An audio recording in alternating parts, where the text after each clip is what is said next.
So, so the one I gave was the middle of three stories. The third one was, again, I got kind of deep in there, all right?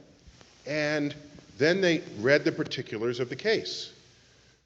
And the particulars of the case were there's a woman who accuses a man of robbing her of her groceries and personal effects as she came out of a grocery store and turned the corner.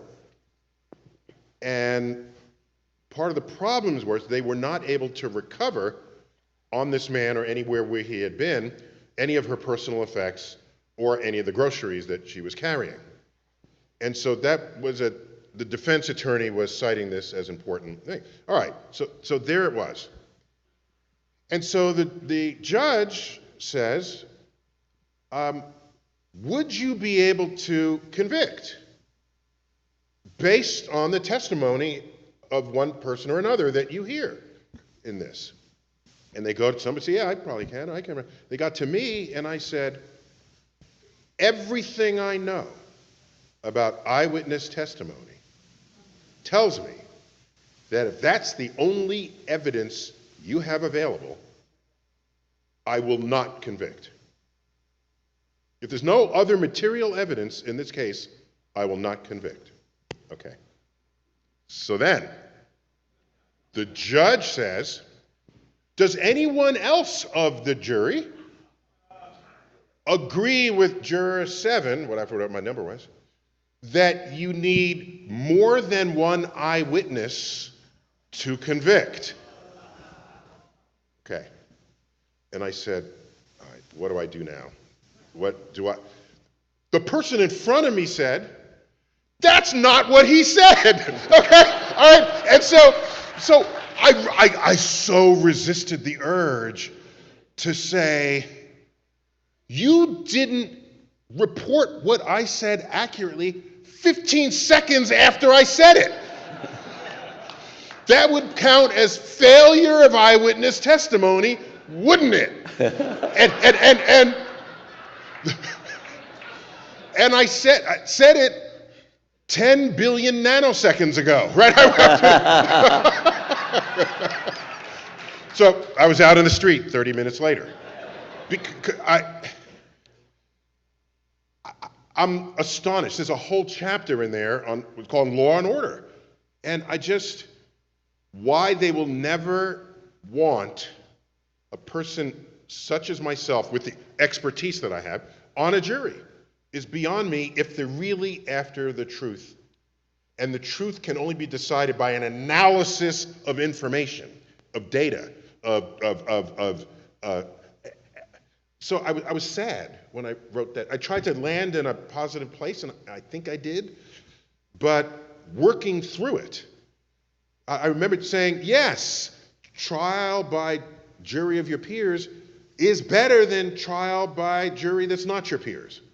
And trial by jury of not your peers is better than trial by no peers.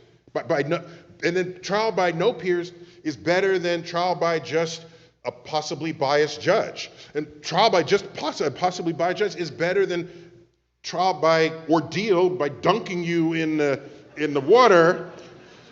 And if you die facing up, you're innocent, and die facing down, all right? So each one of these is a progression. I don't want to take that away from the system.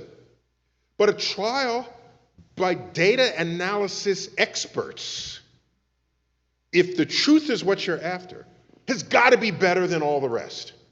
It has to be. Because especially in modern times where they are trying to bring forth scientific evidence. But then somebody brings their scientist and somebody brings another competing scientist. And what does that mean? And how do you sift through that? There's a way to sift through it. If this person is fringy and they're not really in the mainstream and you're going to say, but they have this degree. It's the first thing they read. There's a PhD and the blah, blah, blah, blah, blah, blah. There are idiot PhDs out there, okay? And you got to be able to figure that out as well. So that whole chapter was very painful to write because that's the system that, yes, it's better than anything that came before, but it's not as good as we can obtain. I love that chapter. I think it's wonderful. Yeah, thank you. I've often wondered about trial by jury. I've been on 3 juries, and my impression was that we were swayed by one eloquent member of the jury. It's supposed to be 12 independent people, but of course they're not independent. They're talking to each other, and so that's violating a principle of experimental design right there. And another thing about the idea of beyond reasonable doubt. If it really was beyond reasonable doubt, then you wouldn't have to wait till the jury come back. It would be obvious. I mean, there should be no tension. Courtroom drama, you made another point, courtroom drama would have no dramatic value, because if anybody who sat through the, do you see what I'm saying? Anybody who sat through the case would know whether they're guilty or whether it was beyond reasonable doubt. If it's beyond reasonable doubt, you shouldn't need to wait hours and hours for the jury. Or even days. Or even days. And plus, I thought they should introduce a third category. Okay, so one of them is innocent, which means they have evidence to show you didn't commit the crime. And then, of course, guilty would mean you have evidence that you committed the crime. But there should be a third category, and that's what they should call not guilty, which is, we know you did it. We just can't prove it. That should be in there somewhere. Yeah. By the way, have you been told you got it wrong about the Scottish? Oh, did I get that? No, I thought the Scottish system had that element in it. It has that, but it's not quite right. The Scottish system is guilty, not guilty, and not proven. Well, isn't that kind of what I said? Yeah, but you said in. Oh, not proven. I said not guilty. Right. I should have said not proven. Yeah. Sure. I just suggest that for the paperback edition. Really. Okay. All right. Thank you. This guy read every word of the book. Yeah, what was I going to say about that? Oh, yes. What if you had 2 juries? How many people would bet that the 2 juries would give the same verdict? And that if they wouldn't, then the whole system collapses. Correct. Yeah. It means you're really not after, or you use different lawyers. They're not. Why should one lawyer ever be paid more than another? Oh, because they're better able to convince a jury of what the lawyer wants them to believe. And that's what good lawyers do, and that's why they're high paid. And at no time is anyone talking about finding the truth. Yes. I'm sad. And like I said last night, they got lady justices there, and she's blindfolded. And I thought, don't you want to see what's going on? Isn't this... I think that means she's blindfolded to prejudice, something like that. She's impartial. I think that's probably what that means. Okay. Symbolic. Okay, if I were Lady Justice, I would remove them. Yes. And I'd stare at your soul to know if you were guilty. I love the bit where you're talking about debating clubs, university debating things, where you're actually not told which side you're going to advocate for until the last minute, which, as you say, is terrible training for the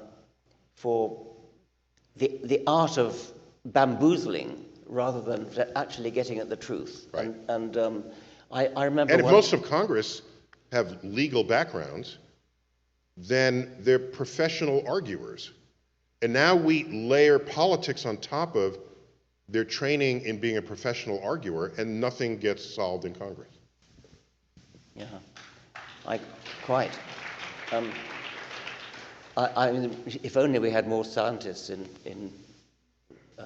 government. Or engineers, and just people who Yes. who have some connectivity to the operations of nature.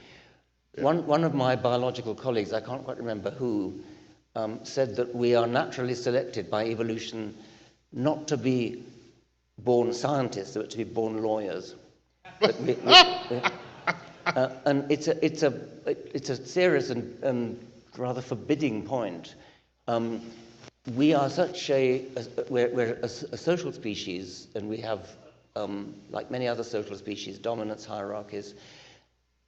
Besting your rivals is one of the most important things you can do as a wild animal or as a wild human. And so natural selection favors the ability to be a good arguer, a good persuader, a good bamboozler, rather than somebody who's good at finding the truth. And you make this point very well.